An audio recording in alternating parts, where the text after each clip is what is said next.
Magandang araw sa mga viewers ko. Ayan, good morning.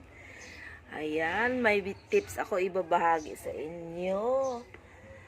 Aking kukunin itong tumubong sili sa akin.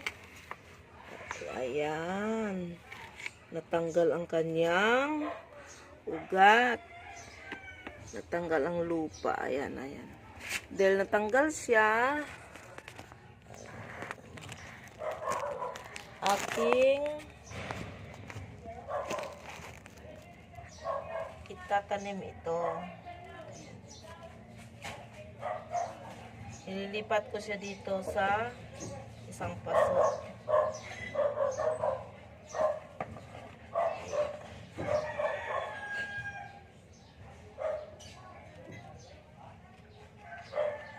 Ayan. Okay na, dililigan ko. Yan. Tapos, hindi ko muna siya papainitan mga 3 araw. Itatago ko muna siya. Dahil itong mga ito ay tubo naman na ito. Lilipat ko. So, bye-bye.